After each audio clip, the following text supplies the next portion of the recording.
Peace and blessings, and welcome back to the Heritage Hip Hop Podcast, where we introduce you to your future favorite artists today. And today, well, hold up. Let's not talk about today. Let's talk about the now first. I want you to make sure you hit the like button right now. If you're on YouTube, hit the like button right now. Share, comment, subscribe, hit the notification bell, because if you don't, not only are you corny, I'm disappointed in you because you don't like real music. And most importantly, if you're on Spotify, Apple Music, wherever you stream, 5-star review, because this is one of the interviews that you're going to talk about for the rest of your life. See, music is a journey, and there's very few people who take you on a journey when you listen to their music. Most people have a nice beat and then they rap a little bit, or they rap real good and the beats are okay, or sometimes the beats are so overpowering you forget the MC, or the MC so good that the beats fall apart. Today we have an MC who takes you on a journey, and another MC who has a life story, and he puts you in his bag as you travel with him. Only the best can take you on their journey, and since we're on a musical journey today, make sure you pay attention, because the road you take will be the road that leads you to greatness. Please, gentlemen, introduce your greatness to the people. SAMAD, go ahead, kick it off, bro. Nah, you only did that because he introduced us mad wild. I feel like I got a lot to live up to. You know what I'm saying? You got to talk about, boy. Yeah, it's good with it. My name is SAMAD Savage, and a lot of my friends call me Mr. Top 5 iTunes, no promotion. And I'm from Montclair, New Jersey. I be rapping, I be producing, and I be loving everybody, Pause. Yeah, you know what I'm saying? And I'm SAMAD's alter ego. It's like, you already know it's your boy Blaze the Rebel, you know what I'm saying? Ill-Town rapping, East Orange, born and raised, videographer, rapper, lyricist, creative director, all the above, you know what I'm saying? And you know how we get down, let's get it. Hey, it's a pleasure to talk to both of y'all. And I wanted to talk to both of y'all for a special reason. This is episode 150 of the Heritage Hip Hop Podcast. So you are the ending of season 3. And I wanted to go out with a very special set of rappers, MCs, artists, because the number 3 is a divine number. And without 1 or 2, you can't get the 3. So I wanted this to be very special, because I wanted this to be the culmination of completion, knowledge, wisdom, and understanding. Next season is insight, and we're going to go into it right now. Nice. So, Mr. Savage, I want you to tell me, how has life been since you conquered the iTunes charts? Man, it's been good. The moments are all good. It's just the trying to keep up with the momentum of it, and doing those same things again and again and again, and remaining relevant without losing sight of self. It's all about maintenance, really. I was impressed with how you did the I Just Want to Rap series. So you talked to Kanye. That right there made me excited for your album. For everybody who does not know, shame on you, but I'll catch you up. SAMAD Savage is the winner of a Heritage Hip Hop Award, okay? And not only has he been nominated just about every year, he's been active in my eyes, especially since it's the platform. I run the platform with some help. He's represented New Jersey hip hop in a way where most people swear they're legendary but aren't even a story. Think about that. And when you were doing the Kanye thing, when you were around me, I like the video that you had with the mask on. You was using a lot of his songs and titles in your rhyme and everything. It showed that what Tyler Creator said about Jadakiss is that you care for the rhyme. Now that you're caring of the rhyme, how are you nurturing the rhyme or nurturing the art so it grows even more, instead of just be a rapper or person who puts words together on nice beats? Yeah, honestly, I love this shit, man. I don't know how to put that in an intellectual way. I just really love hip hop. I love music. I love all that it can be and everything that it's been. And I'm just honored to be a part of that. A lot of people look like, I deserve to be a rapper. I deserve to be a musician, but I'm honored to fulfill that place in society. If a person says they deserve to be a rapper, all they say is they deserve to be a nigga. Because rapper now is used as a derogatory term to people who do music now, Yeah, that's true. And I hate that people do that. And that's a perfect segue to Blaze, because if anybody doesn't know who Blaze the Rebel is an MC who grows in front of you during his album. I have all 3 of his albums, thank you.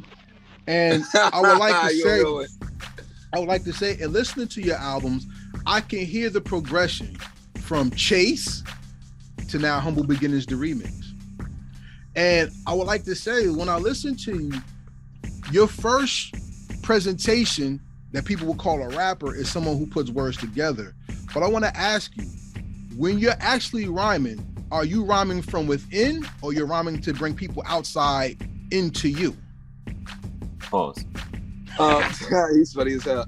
Honestly, it depends on the day. Like, I use my music as a means of talking to myself. I really don't figure out a lot of things about myself until I start putting it in music, or I start having conversations with myself through others, if that makes sense. So most of the time, if I don't always have a shoulder to lean on, the first place I would go to is music. And, you know, sometimes, like I said, it depends on the day, because some days I wake up unmotivated, like, yo, man, the mission is to really get this shit going. So like, I'm probably in the mood to really make a statement record. And that's where stuff like Humble Beginnings comes from, because Humble Beginnings is like, yo, I'm about to like really do some shit. And I hope the conversation ain't overnight celebrity or something like that, because obviously I put in the groundwork. Y'all don't know where I came from. You know what I'm saying? But then you listen to records like Food for Thought, and then you realize like, that was a more personal, introspective look into just the way I think. That wasn't even to bring people in. If anything, that was just to speak to my tribe and like-minded people like me and give them something that they could vent to. I mean, not even vent to, but, you know, listen to without them having to say the words. You know what I'm saying? So, like I said, it just depends on the day for real. The one thing I enjoy about both of you as artists is that you take people into your life or into your mind to let them understand your heart or your genius. You see what I'm saying?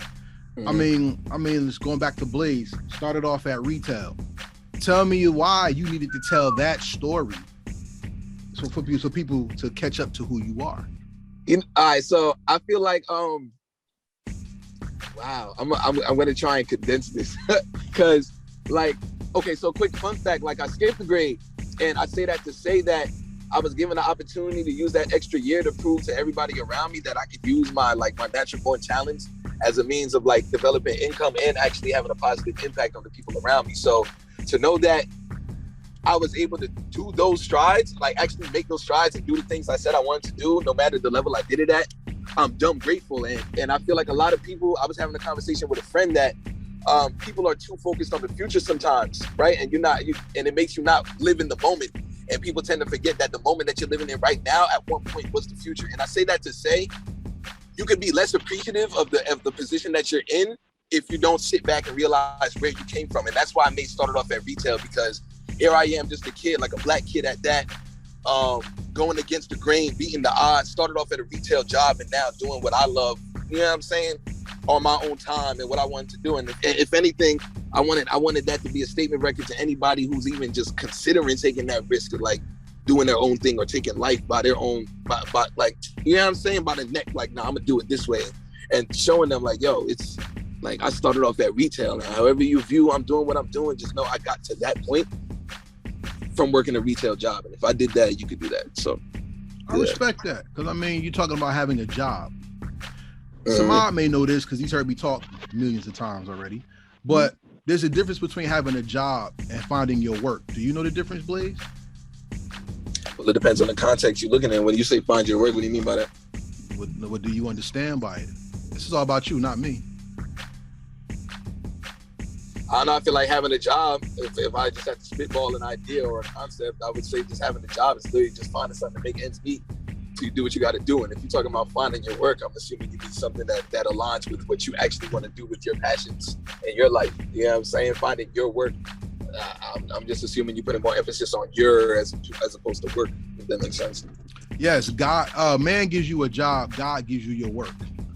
Because when you do your work, then your purpose is manifested. You see what I'm saying? Kind of reminds me of the single Go to Work. Because even the skill point in which that video is shot, chefing it, cutting things up, somebody throwing bread at a camera, you know what I'm saying? We're spoofing taste.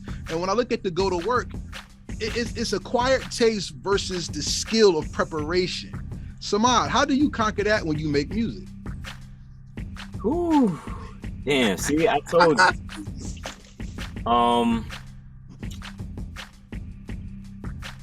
It depends on the project, to be honest.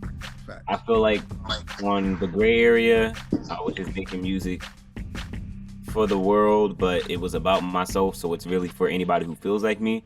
Then I made Trust the Weird Kids, which is for all of the world, because I feel like everyone has a weird kid within them. And then I made Duo-Litty, which is completely for myself. It's my taste. I made everything that I like, you know? I think you released 2 classics, and they're 2 classics, a different perspective. That's why you're one of my favorite MCs ever. You were given the title, the Andre 3000 of New Jersey. What does that mean to you? First of all, who said that? They need to stop. That's facts. Yeah. that's a, oh man. That's facts though. I mean, I honestly, truly appreciate it. I'm just very blessed that I don't have the tendency to let other people's opinions get to me, because a lot of people look at that as like, oh, if somebody say something bad about you, you can't let that stress you out. I also have this thing where if somebody says something that exceeds my own perception of self, I don't let it get to my head too much. I just feel like I just continue to work and earn that, and continuously earn that. I hope to keep that place in that person, whoever said that, I would hope to keep that place in their heart over and over again. Yeah, I like how you said that on Twitter, that you don't have to respond to everything people say. Yeah, I once again got to keep reminding myself of that. It's good to remind yourself, but it's good to keep it in perspective, because it takes a lot of heart to do music, where a lot of people have opinions and have never stepped in the booth at all. You see what I'm saying? And that brings me back to Blaze, because Blaze shows a lot of heart in ways that people really don't. Yeah. Blaze, you got a lot of fucking attitude with you to be doing a song to the Milkbone beat, Keep It Real, and doing your own rendition. Yo, what's crazy is Milkbone, wasn't he signed to Naughty by Nature? He was an affiliate of KG. An affiliate, yeah. And it's because KG produced something on my project that he showed me that Milkbone record, and it inspired me to like do something with it. So just little fun fact. That takes a lot of heart, because that's one of the most celebrated beats in hip hop history. You know, when you go to Funkmaster Flex show, you know, they did that. Just Blaze is just The Rock. Like, people rhyme to those beats extensively, because the mastery that it takes to rhyme on that, you have to be proficient. You can't just rap. You know what I'm saying? Mm-hmm. How do you define proficiency rather than rhymability? I think it all just boils down to skill. Rhymability is just how well you can find some good words, like words that sound alike, and how well, like, you know what I'm saying? Like, it's, like literally what word, it's like what, how do I break this down? Rhymability, for lack of better words, is just like your word selection. You know what I'm saying? But proficiency is how you put the words together. You know what I mean? Like, that's how I'm looking at it. It's like, okay, you got the word, but how are you saying it? You know what I'm saying? Or you might be saying something, but what words you using to say? You know what I'm saying? It's just like, it's how are you getting your thought across? Like, you can have your words all day, but if you can't articulate yourself properly, then you're not really that proficient. I like that about you, because I can see how your style and technique has grown from album to album, because the Sanford album really showed me that you're using your words in a way that you're canvassing, not painting. You understand what I'm saying? Break that down to me. Well, gladly. A painter is just going to put colors on something to see if it sticks. Yeah. So you ever saw my man Bob Ross? Let's put a little blue here. Let's put a little green here. Let's make the water here. But then again, he's a canvasser, because he's already making the background so then you can catch up to the colors of the words that he's saying. You feel me? There's a song that you have where you say, I feel like being creative. Just give me your word. Bitches. All right. And then I'm going to go in. Okay. That's canvassing, because you didn't just say bitches and start rhyming.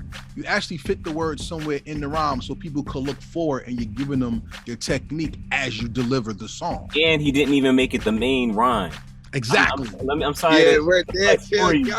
But when I was Yeah. mixing that one, I definitely like heard that and thought like, bro, if any other rapper in the world, you say a word when they say like, yo, give me a word, they don't put that word in between at some random place. They Exactly. usually at the They very usually make it the scheme. Wow, I never noticed that. yeah.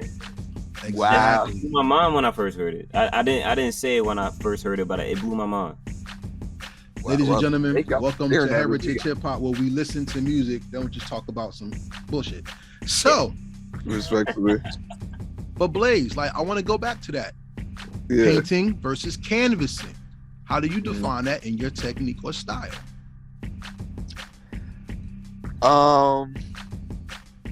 Take your time. Yeah, I might have to. Welcome to Heritage Hip Hop. Yo, he's funny as hell. He's funny as hell. Oh my god. Honestly, I feel like there's no right or wrong way to answer this. Honestly, I feel like I let the beat do the painting. I feel like it's always a dance between me and the song.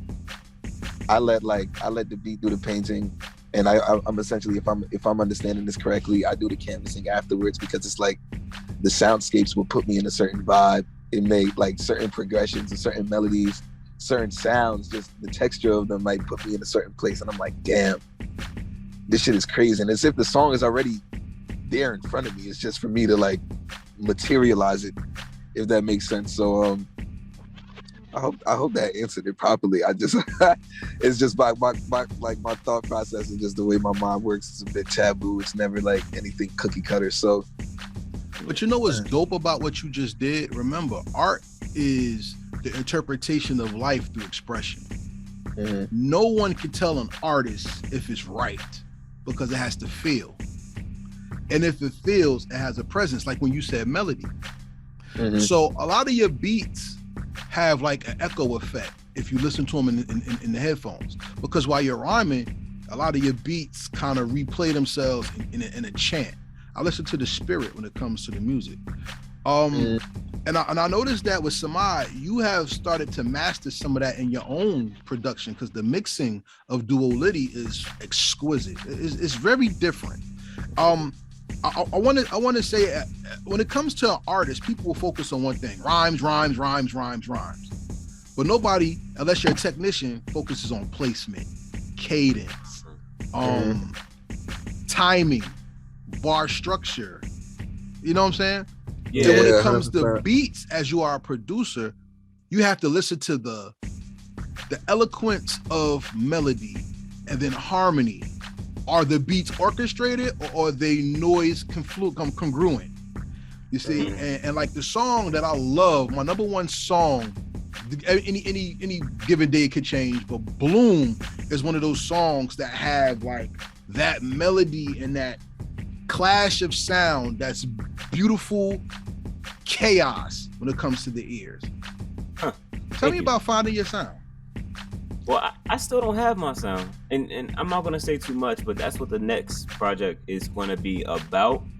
I plan on making a classic with a concise sound, because I do feel like all of my albums that I have proven my versatility. I don't need to do that anymore. But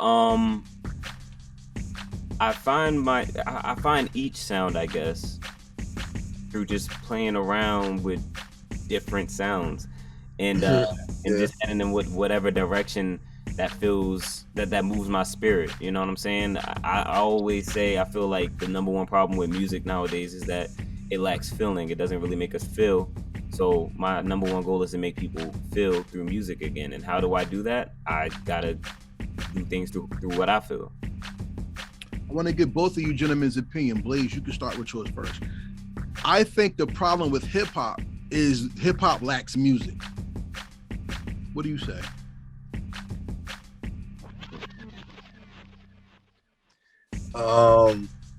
I mean, if I was to just go off of what you said, I feel like maybe you're saying hip hop is more theatrics and, you know, stories and headlines as opposed to the actual music. I don't know if that's what you were implying, but that's what I would assume. Okay. SAMAD, how do you feel about that statement? I feel like that's absolutely false. I feel like hip hop is one of the illest genres ever, and it's always ever changing. Yeah, there's a loop for like every 4 bars in every song, no matter what. But like, it's just the words on top of it. It's meant for you to pay attention to the words. You know what I'm saying? That's the reason why, you know, all of this music that comes out, it have a hot beat, but then we get over it so fast because there's so much that you can listen to. There's only but so much you can take when it comes to just listening to 4 bars over and over and over again, beat wise. But there's other examples that we're just not paying attention to. There's so much out there. It's just what's popularized generates these negative opinions about hip hop. I feel like even back to what you said earlier, being called a rapper is a negative thing now. I agree with you and get it, but at the same time, if Blaze is a rapper, I want to be a rapper. If Jay Wonder's a rapper, I want to be a rapper. If Solus is a rapper, I want to be a rapper. You know what I'm saying? If everyone who I deem to be a rapper is a rapper, I'm inspired by these people. I want to be that, and I don't look at it as being a nigga. But that's probably just what white people mean when they say it to us. Not all white people, of course, but you get what I'm saying. No. I think y'all both took my statement the way it needed to be taken. And that's excellent, because like I said, if you're an artist, who could tell you that your interpretation is wrong? Because that's what life is about. The major sin humanity has done to each other is we expect to find ourselves in other people. God never made us for that. As you have your gifts and I have my gifts, it is us getting to learn each other to realize that how dope God is and how fruitful the world is, because we're different and we bring things together through our differences. So when someone gives an opinion, it's great that you have a difference of it, because perspective is what makes life rich. Your talent is what makes life wealthy. You see what I'm saying? And a lot of people take their wealth for granted. Blaze, let me tell you what you are going to be perceived as taking for granted. I think you take for granted that you can rhyme, but you haven't given the world you yet. How does that sound to you? I feel like I literally gave the world me and a whole project on Sanford. Like, that is the epitome of Blaze, like the origins of Blaze, where it came from. And I don't know, I feel like I could give the world more of me, but I've definitely given the world a lot of me. You know what I'm saying? Like, from the chase to Master of Ceremony, especially on Sanford, like you could literally hear me grow, not even on some artist type of time, but I mean as a person. You know what I'm saying? Through the lessons I've put in those songs, and just the things I've said, the visuals, just everything all across the board. So I don't know. I mean, if anybody feels that way, I guess they just got to pry a little more, right? No, I just think they need time to understand who you are. Because remember, Samad said it best. Music is the new high. Because as soon as something new come out, everybody forgets. How many people are really sitting to consider and to listen and to learn and to appreciate the music? And if they don't appreciate the music, how they appreciate the story? You feel me? Yeah. I think you're a hell of an artist, and I believe your growth is not going to be determined by the music you make. It's going to be in the message that people feel from what you've made. I salute you on that, for real. I appreciate you, dog. I try to just spread positivity, and like, obviously I could give people fun records because that's definitely a part of me, but at the end of the day, I am a very smart and high level thinking individual, and you're going to be able to feel that through my records if anybody takes the time to go and listen to my deep cuts and the shit I actually spend my time writing, like stuff like Food for Thought, Rover, Ashes to Ashes, Humble Beginnings, started off at Retail, Backtrack, like, bro, I got, bro. I don't know, man, but I'm gonna continue being me unapologetically and preaching that everybody should follow in their own footsteps and do what makes them happy. And yeah, the world gonna feel me, and if the world don't feel me, my world gonna feel me. I respect that. Hey, yo, what you mean by that? My community, everybody in some shape or I know fashion. Yeah. Oh, I can say it. I'm being a dickhead, my bad. Ladies and gentlemen, we are with Blaze the Rebel and Samad the Savage on Heritage Hip Hop. Make sure you like, subscribe, share, comment, and join the movement that these gentlemen are making. And of course, join my movement, because at the end of the day, you're welcome. So, Samad, let me ask you a question. What's the most important lesson hip hop is learning at this time to you in your artist perspective? Like the listeners of hip hop or the MCs? Whatever way you want to take it. Why not both? I feel like the listeners of hip hop are learning that there's a lot of pain behind all of these things that we're rapping about. Even when we're having fun, even when we say, you know, baby, welcome to the party, I'm off the Molly, the Xan, the lean, and that's why I'm moving redacted. I feel like once you pay attention to the lyrics and whatnot, you see a lot of pain, and that's not to out Pop Smoke specifically. There's all artists. I can pull an example from anybody. It's all kind of sad, or not all, but there's just so much of it that's sad that I think people are finally understanding. I think it made a huge window for a lot of young hip hop listeners, which half of them aren't black. I think it allowed them to see our world a little bit. It may be a little an extreme depiction of our world, but they've gotten to see things. They have empathy through their favorite artists, you know. Now, what I feel like MCs are learning recently, I don't think we're learning.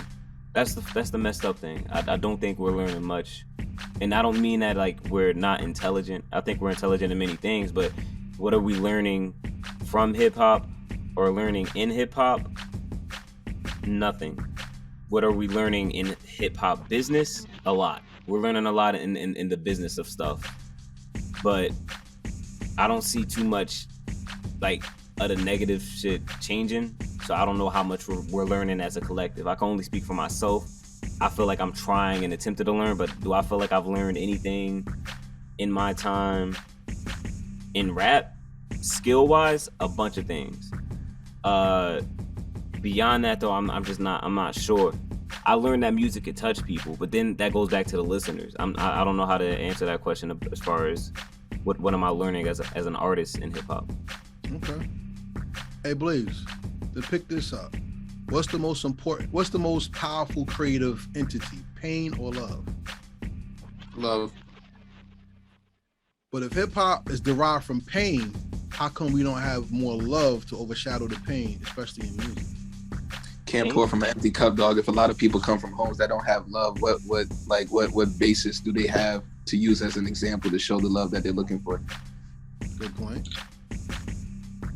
You know what I'm saying? People got to lead by example. Those that were blessed enough to have the luxury of receiving love, it's up to them to pay it forward. And the artists that have been exposed to that are the ones spreading that love. And I'll use myself as a primary example. Come from a very good, uplifting community of people, and everybody around me is very uplifting. And I spread that energy amongst everybody I'm around. You know what I'm saying? It's up to the artists that have the luxury of love, genuine love, you know what I'm saying, and positive energy to spread that amongst people. You know what I'm saying? At the end of the day, people are products of their enlightens. Shit comes from pain. Whatever. Sure, Can I ask the question? Because I feel like you would answer this in an enlightening way. How do you focus on that? How do you not let the cloud of potential negativity block you from seeing and feeling all of that love? Because I know so many people who are surrounded by love but just can't see it. Yo, to some degree, people got to take responsibility for self. My perseverance comes from confidence in knowing that no matter what happens, I'm gonna go where I plan on going. I'm gonna feel how I plan on feeling, and I'm not gonna let nobody's outside actions affect me. I can process how I feel about it, you know what I'm saying, and then go through it. But like, you can't let the world is filled with negativity, dog. That's a given. There's balance in the world. There's no negativity without positivity. I can't be positive without there being negativity in the world to compare it to. You know what I'm saying? It's just what comes with the law of the land. So I would realize that. I was going to say, I would highlight that part of the answer right there. That I feel like that's what stuck out to me the most. Is there's a balance of positivity and negativity. So as much as we see bad, we got to see good. Exactly. That's very mature of you, and I love that answer, because if pain is universal and love is relative, how can the one relative thing that we have be so forgotten when that's how we relate to each other? You see what I'm saying? Like, powerful hip hop songs come from violence, But the most meaningful hip hop songs come from love. Blaze, who's your favorite rapper of all time?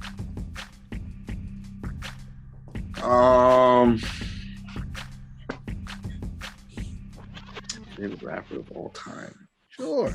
Or just give me one that you like. Yeah, because I don't think I have a favorite rapper of all time. Yeah, because Blaze the Rebel has to be taken out of the conversation. You can't pick this up. I know. Yeah, nah, you know what I'm saying? Obviously. I would speak with the ones that have the most prominence and most influence on my character. I can definitely give a lot of praise to Jay-Z. How he moved, even the way he even his discography, like the rollouts, the artwork, the messages behind him, the vibes, the energy that you got behind him. I feel like So Jay-Z? Yeah, if I had to, yeah, definitely Jay-Z. Like that man is just, he embodies everything of what I would want to do. Just rose in the concrete story, went against the odds, businessman, talented, mogul, icon. Like this is just the epitome of everything I want to be. So I guess I would have to go with that. In context of what we're talking about, think of Jay-Z's biggest songs. How many of them are about being violent? None. Sorry about that. Yeah, but think about that though. Because if violence is universal and that's what everybody runs to, one of the top artists ever doesn't use violence to give hope through the culture or the genre. Same thing Tupac did. As violent and ignorant as a lot of his bullshit is in his music, Keep Your Head Up and the song to his mother are the songs that's always going to resonate with people who love the art more than his diss music. Correct or wrong? Each his own, dog. Artists, there's no right or wrong answer, you know what I'm saying? Like when it comes to art, people have their There is a right or wrong answer. There is with that one because we're talking about worldview and perspective, not art. See, look, let me tell you something. Whether you listen to Jay-Z Hard Knock Life, you're listening to the song Cry, even the song that he makes with his wife, and they're not violent songs. So yeah, you could be from the hood and you want to hear somebody getting their skull cracked, I guess, if that's what your thing is. When you go into the universe, those are not the songs that's going to be remembered as his best. You see what I'm saying? Like I said, with Pac, everybody know Hit 'Em Up. It's one of the best diss songs ever. But when you go to the average cat who does not live that life and you ask them about Tupac, they bring up Keep Your Head Up, Dear Mama, because those are the songs that are painful, but they're love-induced. You see what I'm saying? My favorite Pac song is So Many Tears. So you got a point. That's another love-induced song. Samad, you have going into that realm. But that's pain, but it's just not violent. Right. But it's loving pain, because love isn't just hugs and stuff. It's reality at most times giving you a lesson. And you've gone into that that range of music with Forward. Forward is a beautiful song. When I first heard that song, I was like, God damn, this boy, he's really going into the heart of the sound and making you believe, not just feel it. You see what I'm saying? And that's what makes hip hop need to be musical, because you could bob your head all up and down all day, but when your heart opens, when the message goes into your spirit, that's when the artist transcends the genre. He becomes a musician for real. Let me ask you this question. What is your take on making music that brings the world together instead of just making people nod their heads, just fulfilling the dreams of a few? I mean, I used to be really about making people come together, but I realized that like that's not built for everybody. So now I'm more so just about making everybody who is alone remember that they're not alone. So I as I said, I haven't been focused on that. Did I fuck up the answer to that? No. As far as like, because I feel like maybe I didn't get the question right. No, I mean, it's not even about that. I wanted to bring that up between both of you, because as men have different perspectives, both of our perspectives both lead down the same road, which is being heard and people appreciating the message that you're giving. And a lot of people will listen to violence all day long, but want love in their lives. And then they'll be afraid to show it. Blaze got songs. We talk about women all fucking album, it seems. He like girls. You know what I'm saying? And salute to Blaze, because guess what? People, no matter what, wherever they at, as tough as they want to be, a pretty girl walk by, he's gonna be a whole different dude. In most cases, I guess. You know what I mean? And then Samad, you make a song like Choose Love, which is like, I played that for somebody and they bust out in tears and said, I want somebody to sing to me. Wow. Think about that. That's life-changing music. I don't believe people are looking to make life-changing music on a large level because people don't want to buy it. But yet, that's the music that changes people's lives and gives them hope. Why are we not selling hope and chasing the stream? What do you say? I feel like why are we not selling hope? Because hope isn't something you sell. Hope is something you give. You know what I'm saying? Like, yeah, I'm trying to sell records and make money, but I'm trying to sell, like, I consider like the CDs and the streams and stuff as merchandise, but the feeling that the song gives is always just me giving. That's my gift. Because if I wanted to, I could just get on the mic and instead I could have used that go to work beat and be like, shake that ass, shake that ass, shake that ass, and it would have been a hit. But sure. I wasn't trying to do that because the song is catchy, the vibe is catchy, the flow is catchy, but the words, go to work, get moving, that's supposed to be motivational, and that's the gift. You know what I'm saying? Yeah, and I love that about your music, because it's not the same typical Moreau of let's get violent, let's get high, let's do something stupid. By the way, you're gonna dance now. I like a really good chorus, I'm not gonna lie. Okay. Let's get violent, let's get high, do something stupid. By the way, you gonna dance. Like, hey, take it. That's how kind of tough. Yeah, just give me some credit, you know. But I mean, like, that's what I'm saying. Like, that's what people relegate hip hop to. Hey, Blaze, let me ask you this: do you realize that hip hop is the only genre of music that's alive? What?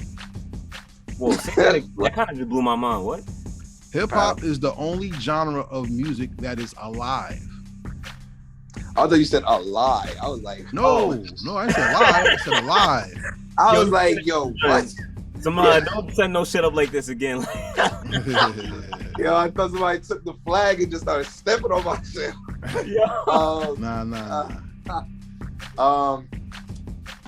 I need to know what you mean by that to answer that question. What is jazz? Jazz music, a genre.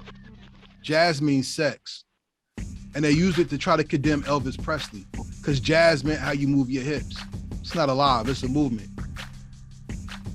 What is rhythm and blues? A genre.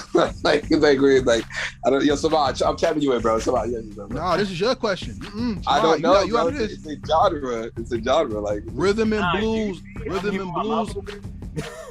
Rhythm and blues is your heartbeat and your story.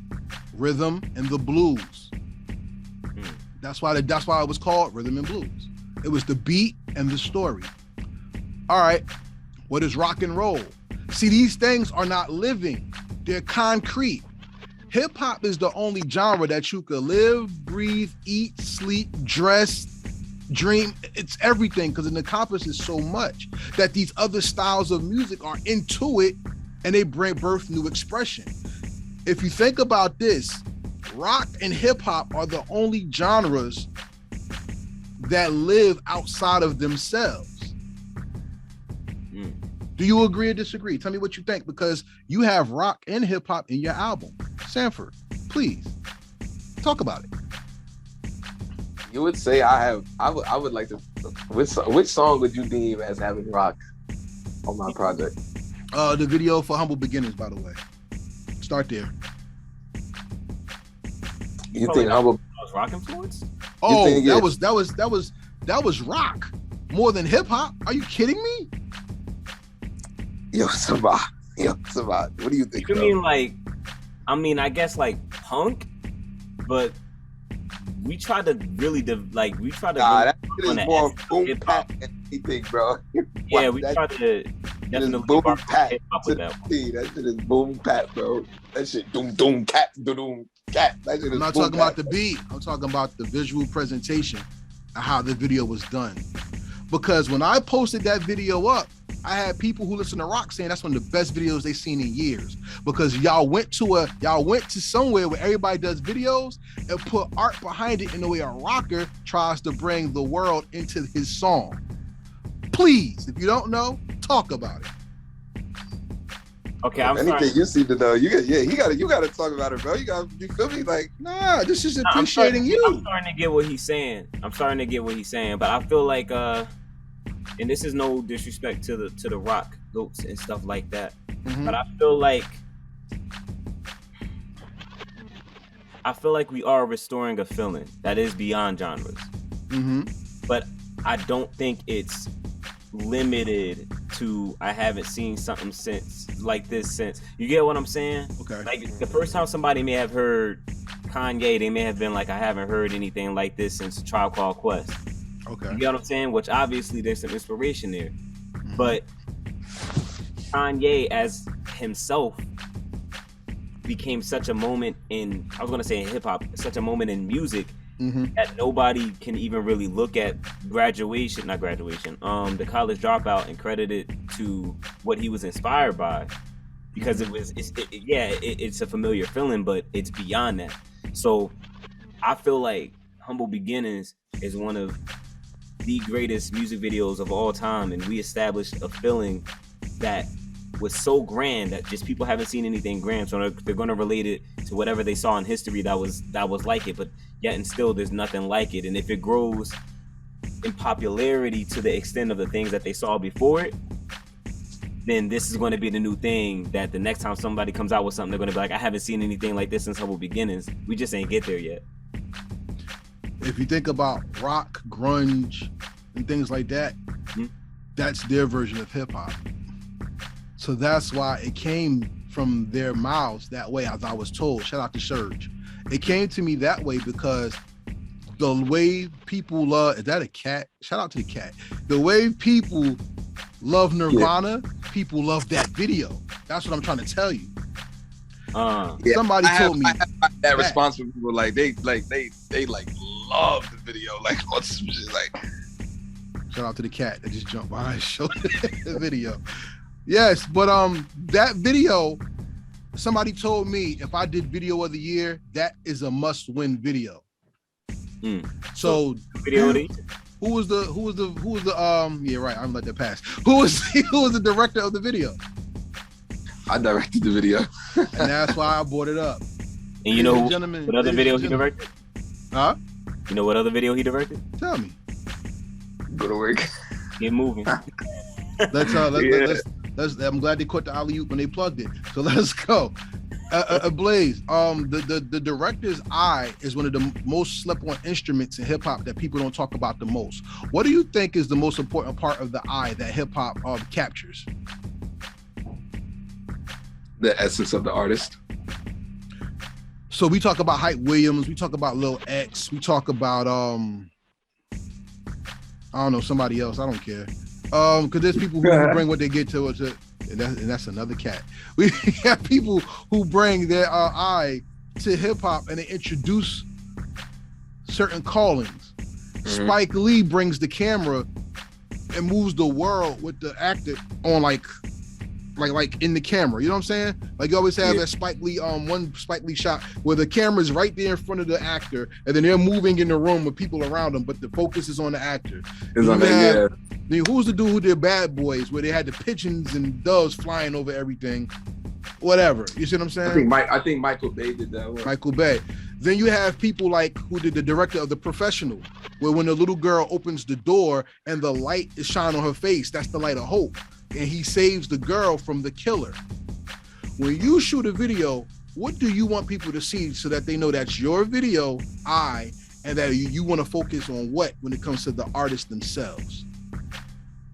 Well, to be honest, when I direct, if it's to be honest, I don't really care if people notice like I don't have a style in my directing, if that makes sense, because I'm an unconventional artist. I kind of like adapting. I'm a collaborative person. I like stepping into people's worlds. So the versatility is just gonna be hard to pinpoint. Like, oh shit, like did Blaze do this? Like, you know what I'm saying? I'd rather you just be kind of like really compelled than astonished at the fact that it was a really good executed concept, and then watch afterwards like, holy shit, like Blaze did that. You know what I'm saying? I feel like if it ever gets to a point where you could just tell off rip I directed it, I've become too like cookie cutter. You know what I'm saying? I don't know. Right. It's just a little different. But I feel like it's important. What was the second half of that question? You already answered it, actually. Oh shit. Okay. Well, damn. You actually did. Ladies and gentlemen, we're coming to the end of the conversation with Blaze the Rebel and SAMAD Savage. Make sure you go and purchase their music. And being that we're talking to two gentlemen who believe in the entrepreneurial spirit of hip hop, I want to ask y'all a question, and I really need to know what y'all feel about this. Yeah, Duo-Litty out right now. I bought my copy. I had to plug that too. You feel me? Yeah, I got my shit right here. You feel me? Hold on. There you go. You feel me? My shit's still in the plastic. You feel me? Yes, sir. I thought you was about to pull out the Sanford. I was scared to say, bruh, you ain't put those out and not tell me. Nah, I still got these though. You feel me? All right, cool. I still got one of them. Ladies and gentlemen, yeah, that's my brother. I'm sorry, yeah. Here's my question to Blaze the Rebel and SAMAD Savage. SAMAD, I want you to take this first. Why are artists that sell not as promoted as artists that stream?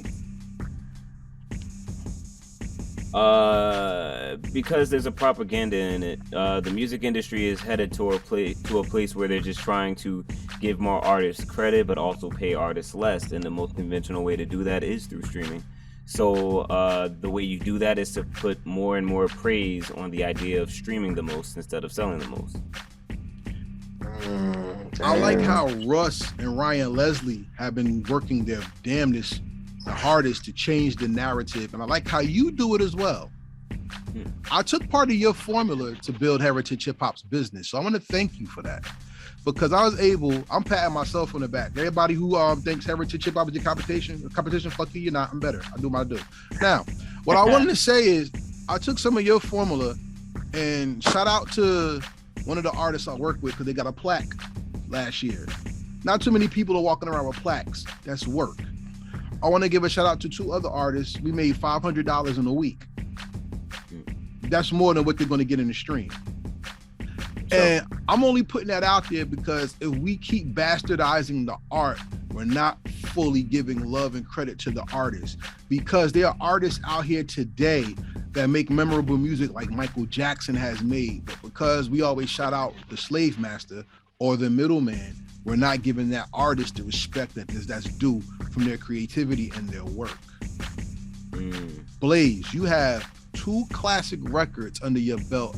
For what I've heard so far, I still got to sit with it for a little bit. I only heard each album about like 4 times. But you have classic records under your belt that I think, given if people really paid attention, you would have a little more, or I'm lying, you would have a lot more gravitas when it comes to how should this sound or where should I put that. And one of those songs I like, give me 1 second, let me just get my notes. I think it's 2 Peas in a Pod. When you talk about somebody that you're close with. Yeah, my little sister. All right, see, that's a song that I feel goes way over people's heads because these bastards just want to listen to things and nod their heads. Back to the love conversation, it's about appreciation. That's the type of song I could see on a movie. That's the type of song I could see on a soundtrack. That's the type of song I could see in a skit where somebody's showing love to family. I want to salute you for that. Thank you, man. That shit is that's a real near and dear record for me. It took me a while to be able to listen to that straight through without like feeling some type of way. You feel me? So yeah, I'm deeply appreciative of that. What's up? You think you know who's singing in the background? Oh, that's what yeah, that's what Rhoda answered. That's you? Yo, Miss Ion hit me up and was like, bro, was that you? Yeah, that was the vibe with the vocals in the back making me sound heavenly and shit.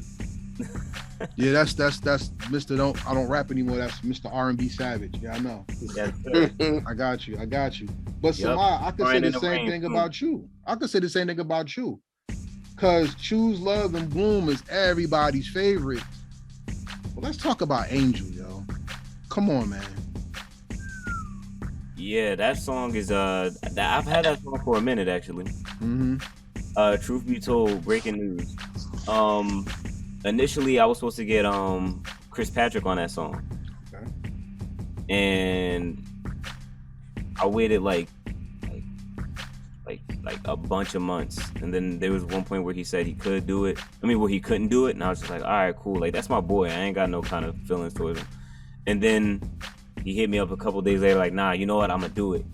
And then like a week later, it was like, nah, man, I can't do it. And if you look at what he's done in the past year, I'm not going, I don't blame him. I'm not stressed at that at all. But I can say that everything works out because Pineapple City came through.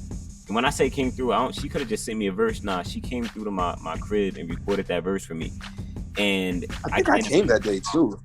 Yeah, yo, and I just cannot imagine that song coming out any better than it did. So, but hopefully, some SAMAD Savage and Chris Patrick on the way. But just a little funny story behind it. You have the ability to make things go to the next level. For y'all who don't know, I'm a comic book head. That's just me. Some people like the Avengers. I think they're trash. Sorry. Some people like the Justice League. Sorry, I don't. They cool. I like the X-Men. The X-Men means something special to me for the era that I'm from. Like, people like the Avengers now because of the movies, but in my era, they're trash. You know what I'm saying? Bro, X-Men definitely got the best cartoon of all time. There you go. And I think SAMAD and Blaze, y'all represent two of the X-Men to me. You know what I'm saying? Because it seems when y'all get together and do work, it's classics from the door. You see what I'm saying? Go to work. Amazing. I seen when you perform that at your album listening session, and I seen Blaze and J1 in the crowd going crazy. Oh, videos coming soon, y'all. I'm holding them for a reason, but you'll see. But when I recorded that, it made me smile because it's like that's the superpower that most people take for granted. When Ibmatic, Soulless, Jay Wonder, when I heard you on Watch Out, the song the kids in my classroom still dance to this day. You know what I'm saying? Like that's the superpower coming together. Whether y'all stay together or not, that's on y'all. That's not what I'm saying. What I'm saying is when y'all come together, the camaraderie, the love, the artistry is so beautiful that not only does it give hip hop hope, it's the reason why I say hip hop is a living genre. So my final question damn. Oh, what happened, Blaze? Did I say something wrong? What happened? Nah, that's some heavy words, my boy. I appreciate that. Goddamn. No doubt. As you could tell, I'm a lover of hip hop culture, so I really study this thing. And if it wasn't for your music or what you made, I couldn't ask you the questions that came up in this interview. So this is my thank you to you. You know what I'm saying? I appreciate you, dog. Love is mutual. You feel me? So the last part of this interview, before we go there, SAMAD knows it's coming up, is hip hop has a responsibility, and hip hop has an identity. If you had to sum hip hop up in relation to your life, what is hip hop, and how are you giving it to the next person to appreciate after you? I would consider hip hop. You want to go? No. You go first. If I had to sum up what hip hop was, I would consider it a moment of peace. And it's like a moment of peace that got put in a vial, and you could always pick it up and play it whenever you want. You know what I'm saying? It's like that music becoming a moment of peace for me, and me being able to put it out and distribute it to others is how I pay it forward, because I was able to embody all of these emotions or whatever feelings I had at the time, whether it be positive or negative. and give it to somebody else and give them assurance that you're not the only person thinking like this. And like I said, whether it be positive or negative, it's still a moment of peace because you have some type of clarity knowing that you aren't the only person experiencing these things. So that's how I'm looking at it. Dope. That's dope. So how about you? I could have went first.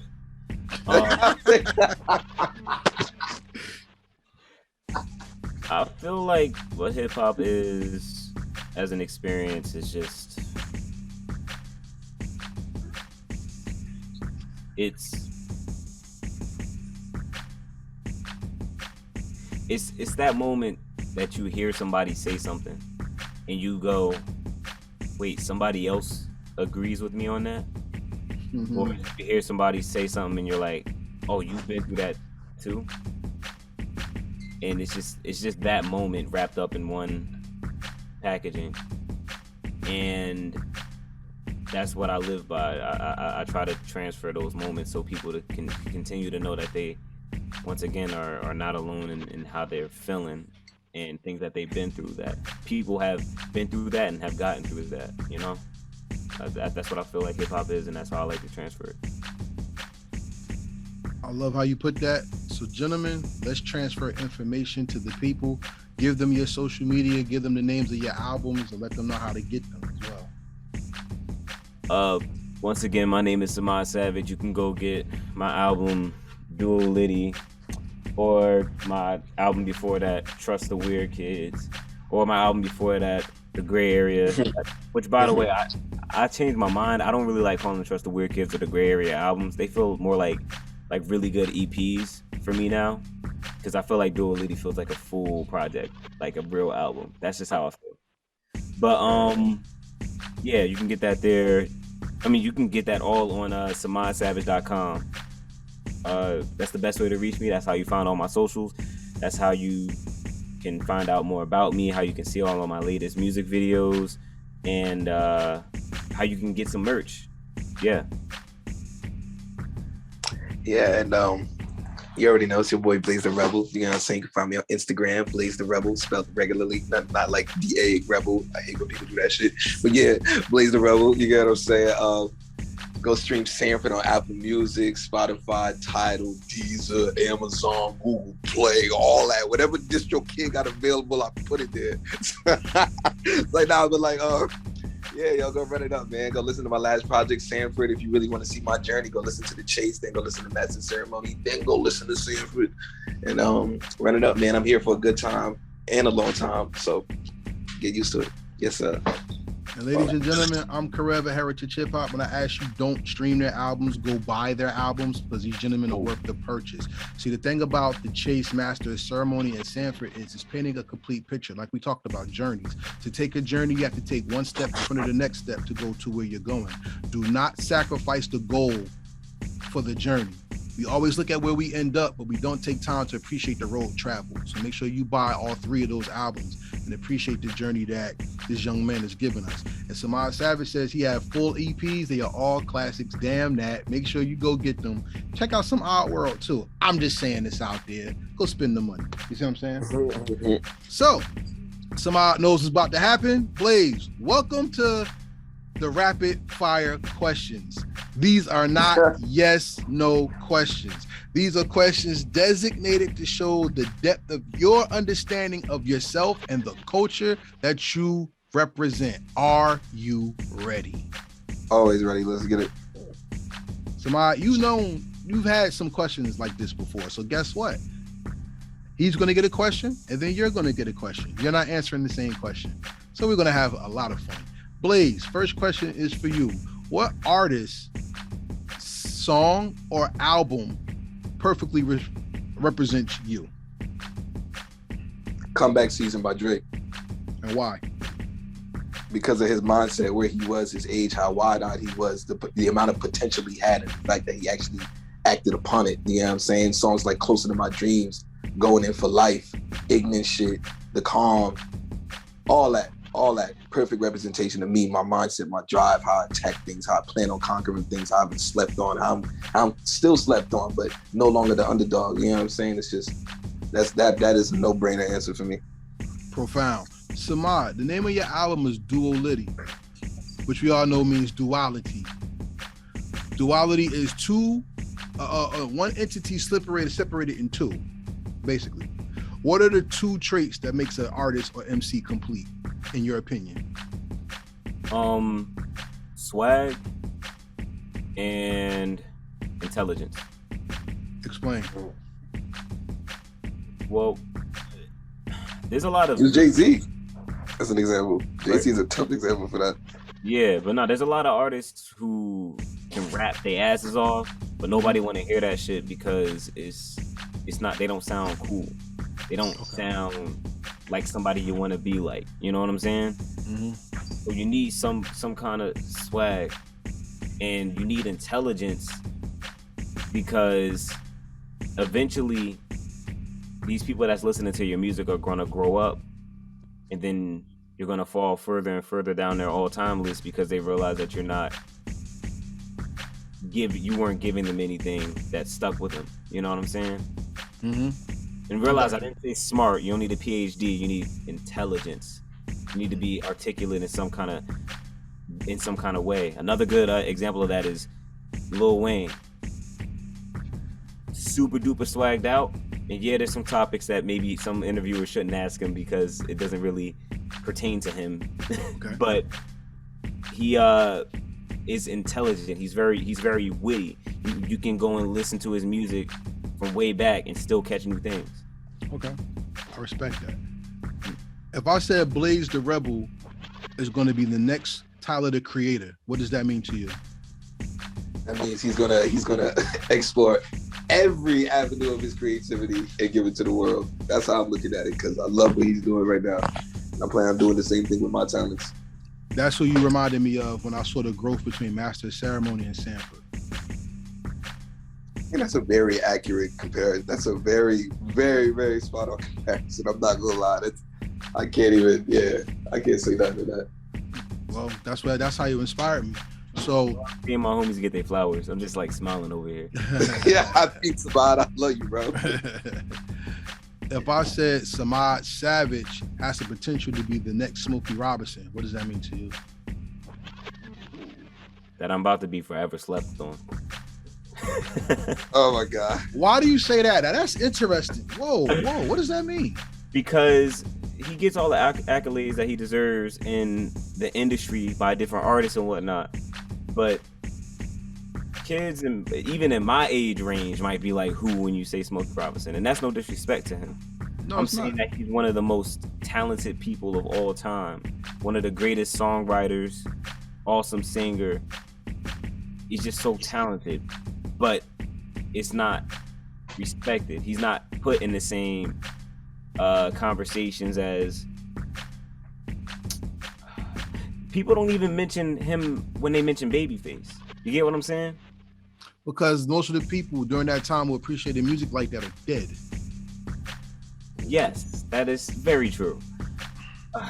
Okay. Even Jay-Z, look, before you answer, even Jay-Z said that. He said when he got the people say he was he got to the Songwriters Hall of Fame and he's one of the greatest. He said, but y'all slept on the Isley Brothers. Listen to their music.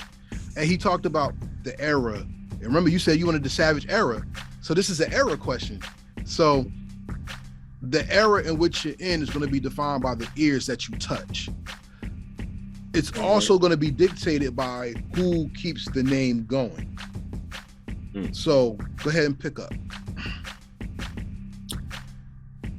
Yeah, I mean, I'm still standing by what I said. I still feel like that's putting me in a place where, and that's a place that I don't mind being. I feel like Smokey Robinson can walk to CVS and be fine and not have to bring out security. I would love to be in that predicament where I'm responsible for so much and have so much money and brought so much joy to so many people, but I'm able to just walk out and about and be chill, you know? So I would love to be in that position. And have all the money in the world because he's still getting paid. Mm-hmm. Thank you to all the Motown classics you've written and done, Mr. Smokey People Robinson. forget that Smokey Robinson is the homie they sampled for on Kanye's best album, Beautiful Dark Twisted Fantasy, for Devil in a Red Dress. People forget that's a Smokey Robinson sample, bro. Talk about it. That's where I want to be. I love that. Blaze, Your question is this: what's the perfect hip hop beat? Meaning, if this person never had the beat, it would have been your first single.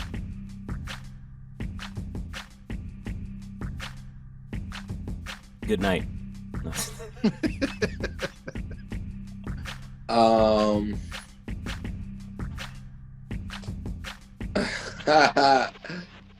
How many mics by the Fugees? Really? Mm-hmm. Wow, I never would have thought you said that. That's so eclectic. Why? What about that beat stands out to you? What is it? That beat is the epitome of hip hop, bro. That shit has, oh my God. First off, it has boom bap as the bass. That's just hip hop off rip.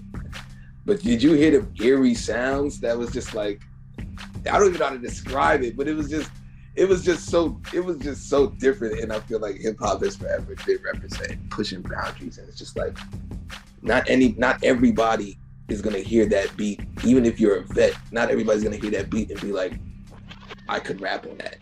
Let alone, fuck if you want to rap on that. Not a lot of people could rap on that. You get what I'm saying? And it's like, I feel like I'm an eccentric artist enough to tackle something like that and give something, you know what I'm saying? Give people something they've never heard and be like, oh, what the hell is this? Like, that's dope. Yeah. Can I ask you? Sure. I would say What You Got by Jay-Z. Really? Yeah. Why is that?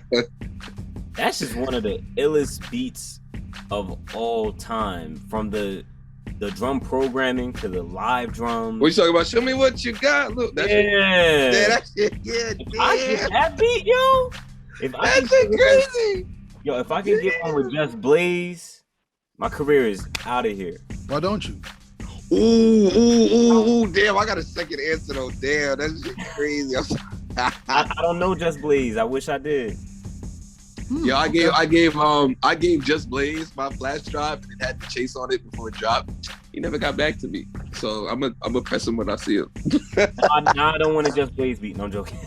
Just Blaze does a lot of well, before COVID, he did a lot of festivals, so he was out and about. So interesting. Okay.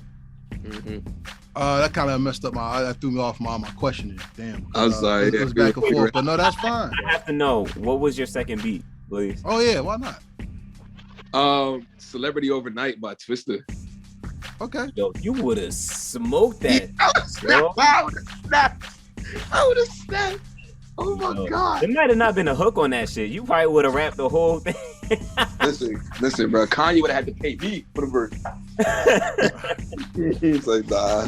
Okay. All right. Yeah, that's Samad.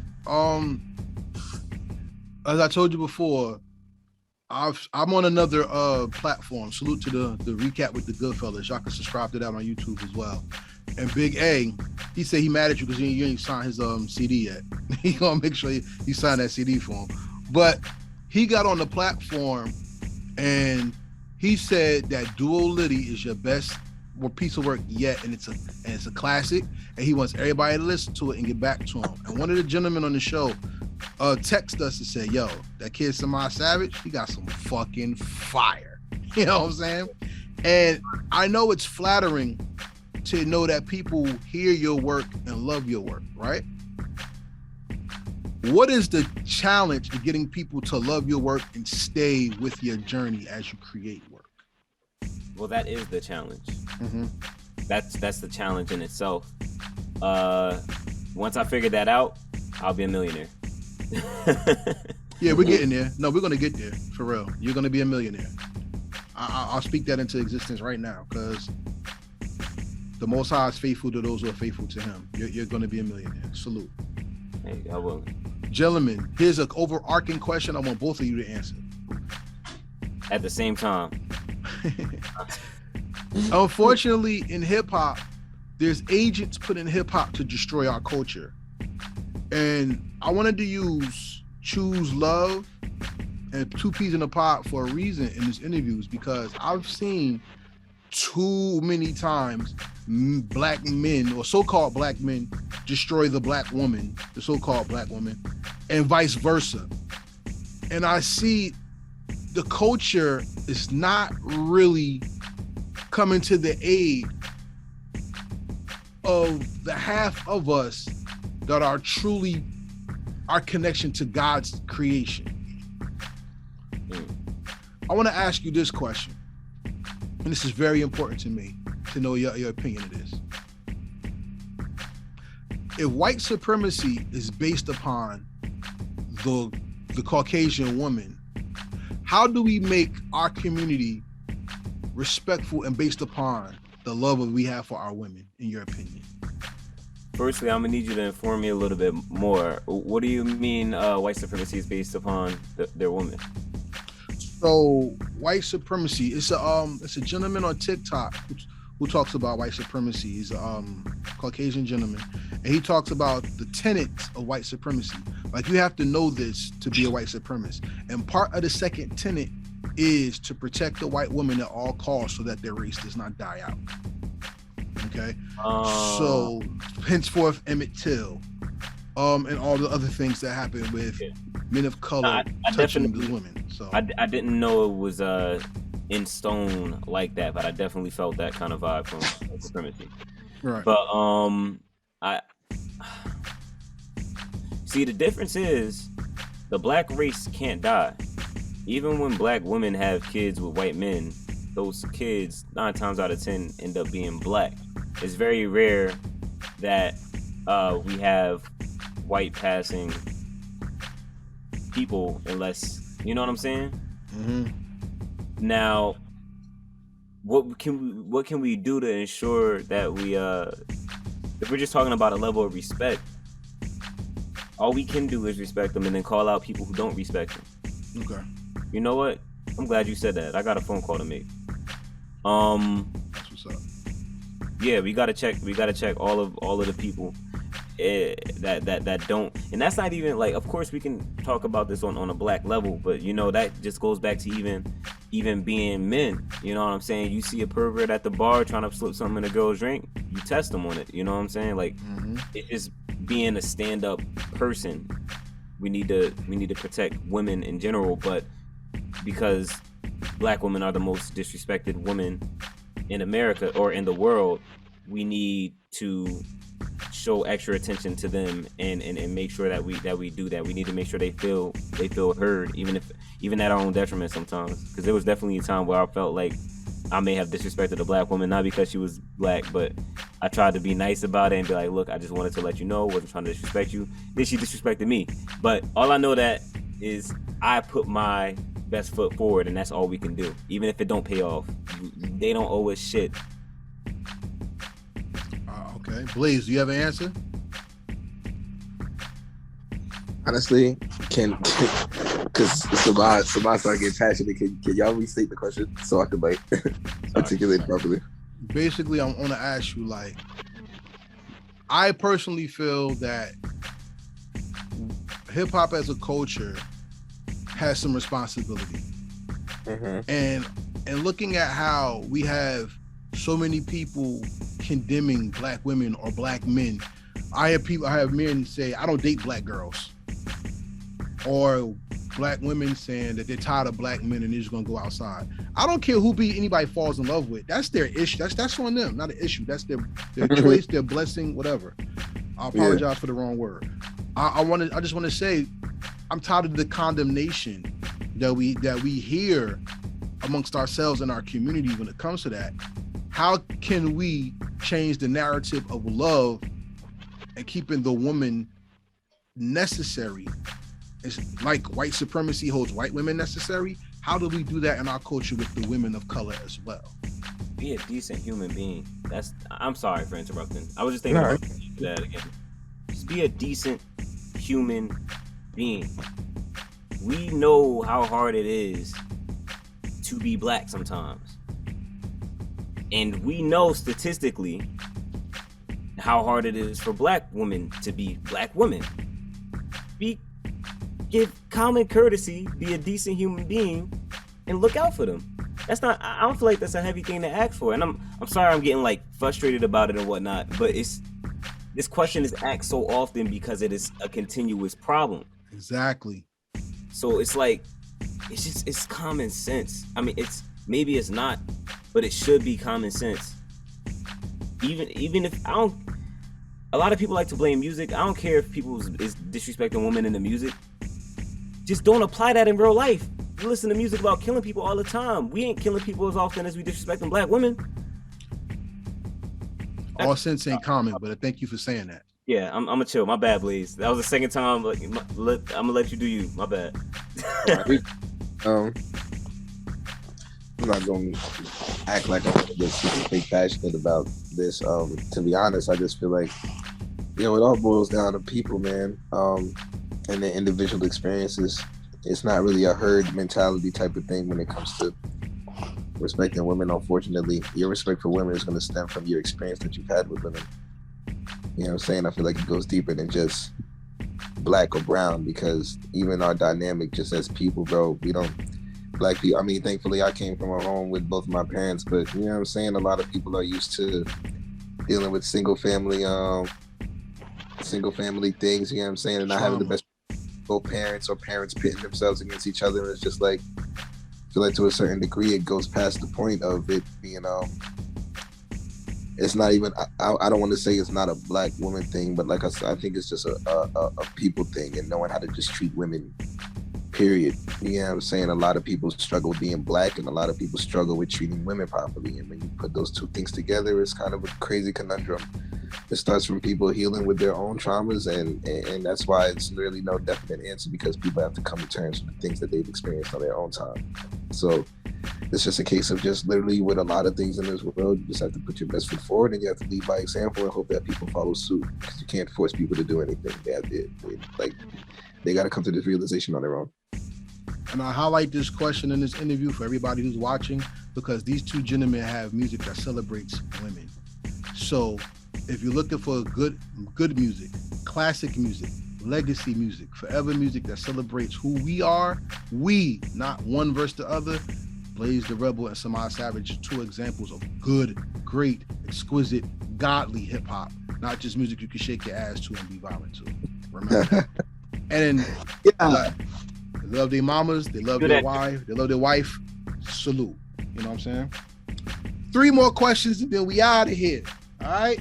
So everybody, before we got out of here, make sure you follow Blaze the Rebel. Make sure you follow SAMAD Savage. Make sure you follow Heritage Hip Hop on all social media. But more importantly, follow Heritage Hip Hop on our digital real estate. That's right.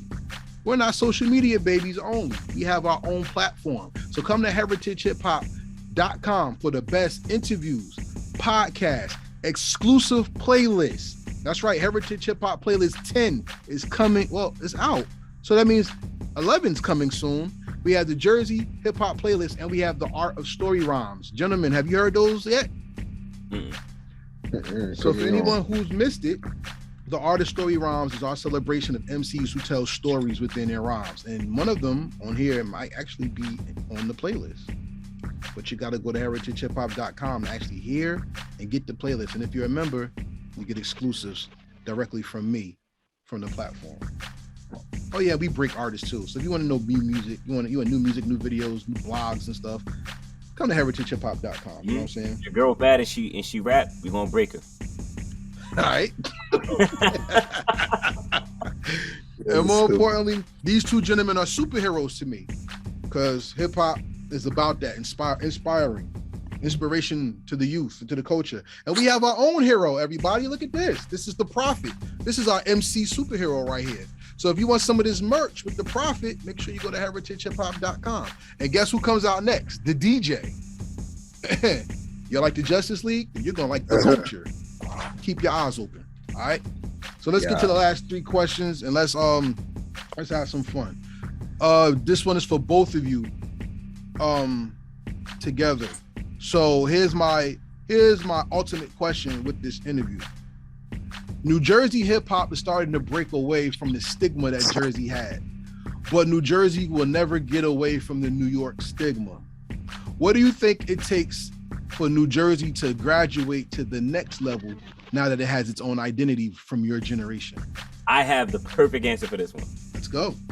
All right, so I'm gonna tell a story. Me and a homie went down to Philly to film something, but in this building, there were a bunch of Southern Jersey artists in there. And we're talking about the whole divide, and this person gets upset at us and lets their emotions get ahead of them and just interrupts us, and they're just like, no, but Jersey got hella shit out here. Like, I mean, South Jersey got hella shit out here. Like, what's the problem is y'all doing what New York did to us. Like, North Jersey is doing to South Jersey what New York did to the whole of Jersey. And her perception of this whole thing was, oh, no, New York fucks with Northern Jersey. It doesn't matter. New York fucks with Northern Jersey. We have everything in Northern Jersey industry-wise, and we don't fuck with South Jersey. And I'm like, no. This is the light-skinned, dark-skinned debate. We're still niggas at the end of the day. literally, yeah. Like, so I think, but after hearing this person's, opinion on that and seeing the look in her face when she said that, it let me know that there is a very deep-rooted problem there, and that there's some truth to it. I started talking to a lot more Southern Jersey artists, and most of them feel this way. Mm-hmm. I didn't know that. I had to see that, and it made me feel like, you know what, I'm going to utilize my platform to try to bring us closer together. And I think once we're with Northern Jersey, I think it's connected as hell. I don't think that there's like politics here and there, but for the most part, we all tight knit. Everybody know everybody. Everybody can reach out to somebody, whether it be through one or two people. We just got to find a way to cultivate that and bring that to South Jersey too, so we can really truly be one big old New Jersey. And then once we're able to utilize all of our connections as individuals and groups here, we can be as big or bigger than New York. And that's no disrespect or anything like that, but if we're being honest, Atlanta has had it since I could remember. Mm-hmm. So the only way that the Northern East Coast stands a chance is if something new is here, and I feel like Jersey has the opportunity to be that. Fact. And in fact, a fun fact, Atlanta didn't blow up to a New York artist did it. All right, Blaze, what's your answer? Whoa, what you mean? Wait, what New York artist? Eric Sermon. What song he did? His whole album, Insomnia. That brought out the Atlanta sound. And then Jermaine Dupri, So Def came right after him. I don't remember hearing that, but I do know that Jermaine Dupri definitely got New York ties. Yeah, because he was in the Houdini video. But when Eric Sermon moved from Long Island to Atlanta and started doing a lot down there, that's when people started focusing on Atlanta a little more. Then they took the opportunity and ran with it. Salute to Atlanta, because y'all did y'all thing and still doing it. Blaze, what do you think as far as the question part of? Don't tell me you forgot the question. Yeah, please. Yeah, you got that look. You got that look. We're skipping Blaze. That gave me passionate. My bad, Blaze. We're skipping Blaze. Yeah, I've had a long day, so it's all good. Second to last question. How'd y'all like being on Heritage Hip Hop, and do you recommend people to come to the platform? I love this platform because I feel like y'all never ask the right questions. Y'all ask the questions that no one will ask. You know what I'm saying? I don't feel like anyone else is asking these questions. Did I make it right? No. Did I make it interesting? Yes. And I appreciate that about the platform. Yeah, I like Heritage Hip Hop. I feel like, I feel like you gotta come here on your toes. You know what I'm saying? 'Cause bro gonna hit you with some shit. You gotta come up here ready. But you get what I'm saying? If you 100% in what you do, there ain't nothing to worry about. I feel like I would encourage anybody to come up here if they really serious about what they're doing. So I don't have to chase you down for another interview? Is that you telling me? Oh my God. I gotta say it. I asked you 3 times. You just kept ducking and didn't running. I'm saying, what's good? I definitely did not. He's serious about it. Now I want to salute you though, because I think we first formally met at Jay Wonder's party. And you remember? You remember? Mm-hmm. Yeah, and I mean, even now I was talking to you like, yo, I want you on my platform because you're special. I want to talk to you. You know what I'm saying? And I knew there was something deeper than what I seen. As an artist, you have to take time to sit with their words and sit with their craft. Mm-hmm. See, the one thing that people forget, what you do is called an art and a craft. The art is the technique. The craft is the skill in which you present it. You see what I'm saying? And y'all definitely are masters of arts and craft. So it is a pleasure to talk with y'all, and that the Most High gives me the opportunity to meet artists and people with great craftsmanship. It's a real blessing. So thank you. I appreciate you for allowing Love me is to- visual, dog. Thank you for the respect, for real, and even giving us our flowers. That shit goes a long way. You feel me? No doubt. So here's the final question of Heritage Hip Hop. Everybody, make sure you subscribe and follow us. We're gonna go out with a great question. This question was derived from 6 albums of listening sessions that I had, and out of respect, this is what I want to ask both of you. Samad already got the question about legacy, and that's why I asked you that at the end of the first part on Blaze. So the most important question of this group interview is this: how does your homie make you better, and then how do you want to impress them so they don't sleep on you the next time y'all work together? That's a question you should have asked me, but I'm listening. Both of y'all. But Yeah, I mean, I feel like my homies made me better because we're all very passionate in multiple avenues of stuff, and wherever area I'm lacking in, I got a homie that picks up in it. You know what I'm saying? And it's kind of hard to answer the second question because, to be honest, I'm surrounded by a very positive community. Nobody's sleeping on me. If anything, I got a lot of confidence in myself, but a lot of people around me got a lot more confidence in me than I do. So, you know what I'm saying? They be amping me up, filling my cup, and try to produce the best results. So, that's what I'm saying. Okay. All right, so now how about you? I would like to talk about the homie that's here right now and say, here's an example. You went to New York and tried to touch a couple of different buildings that are music related, whether it be streaming platforms or radio, but we pretty much just got to the streaming platforms that day. And he brought something out of me. I was walking into these buildings like, hi, I'm an artist. I really want you to listen to my music. And he would be like, no, this nigga just charted iTunes 5, like, and bring that out of me. And then by the end of the trip, like, he taught me so much through that energy. By the end of the trip, there was a moment where we was about to knock on this door, and he was like, nah, I don't know about this one. And at that moment, I was like, nah, now it's my time to give that same Word. That was tough. So I knocked on the door, and we ended up getting a pretty big opportunity. So my friends inspire me. But this man right here, Blaze, I tell you this on the phone every once in a while at random, because I really be thinking about it, bro. This man be bringing light to every situation. There is no negative energy with him. I think the worst that comes out of him is you'll be thinking about, like, yo, should I make this bad decision that's fun? And he might be like, yeah, fuck it, let's do it. But besides that, like, he brings nothing but good energy to everybody, and I appreciate that. He inspires me. And I can't really relate this to him because, as far as he said, he's right. We have a very positive reinforcement thing, but we definitely all let each other know when we feel like we're fucking up. No matter what situation it is, if I feel like he can do better on a verse, or if I feel like he can do this or that, and I'm sure it's vice versa, we'll do that.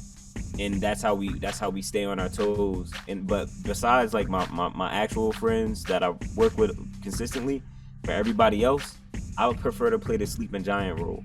It's very rare that I talk my shit because I want somebody to doubt me. That shit is, oh man, it's almost. I love when people doubt me. Okay. Thanks. I doubt you have Heritage Hip Hop on your album. All right, we'll just put that out there. You know what I'm saying? Everybody, thank you for joining us on this journey. This is episode 150. This is the end of the 3rd season. Corona be damned. COVID did not stop Heritage Hip Hop. COVID did not stop Blaze the Rebel. COVID did not stop Samad Savage. Yeah. But the most important thing I want you to remember is this: the most important story ever written is the book of your life. And these gentlemen have put their lives to music. So while you judge the cover of the book or look at the back of the book for the cliff notes, it is the people that take that journey and listen and look, watch and learn that appreciates the art and the artist for not being a feel good, but a learning mechanism of God's greatness through art and creation. God never made you to be a light to be hidden. He made you to be a light, to go on top of a mountain and to show the world his greatness. Blaze shows the greatness of his eyes. Samad shows the greatness of his heart. I show the greatness of words, and you show the greatness of character. Thank you for bringing your character to Heritage Hip Hop and listening. With that being said, this is Karev for Heritage Hip Hop with Samad Savage and Blaze the Rebel. We say peace, and we out.